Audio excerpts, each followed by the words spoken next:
আসসালামু আলাইকুম। কিছুদিন আগেও বাংলাদেশের মরিচের দাম ছিল ১২০০ টাকা। এটা এখন কমে ৪০০ টাকার কাছাকাছি আছে। বাংলাদেশে মরিচের দাম ওঠানামা করার কারণ হলো বর্ষাকালে মরিচ পচে যাওয়া, ট্রান্সপোর্টের জন্য উত্তরবঙ্গ থেকে মরিচ না আসা সহ বিভিন্ন কারণ। কিন্তু মালয়েশিয়াতে মরিচের দাম কেন সারা বছর অলমোস্ট সেম থাকে? তার কারণ কি জানেন? এখানে অধিকাংশ মরিচগুলোই আসে আশেপাশের দেশগুলো থেকে, অর্থাৎ মালয়েশিয়াতে ম্যাক্সিমাম মরিচ আসে থাইল্যান্ড থেকে। এখন আমরা আছি একটা সুপার শপে। এখানে আপনারা যে মরিচগুলো এখন দেখতে পাচ্ছেন এগুলো সবগুলো থাইল্যান্ড থেকে আসা।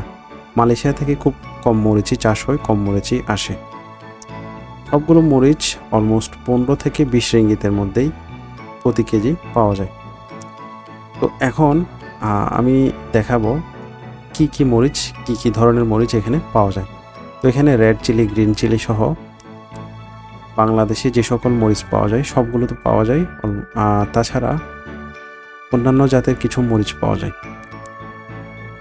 তো সবগুলো 8 থেকে 20 রিঙ্গিতের মধ্যেই মোটামুটি সব জায়গায় পাওয়া যায়। তো এই মরিচটা গ্রিন চিলির মতোই, কিন্তু একটু সাইজে মোটা, আর এটার ঝাল একটু গ্রিন চিলি থেকেও বেশি। আমি এখন এখানে কিছু গ্রিন চিলি নিলাম, এগুলো দেখি কত আসে। তো এগুলো প্রায় 3 রিঙ্গিত আসছে।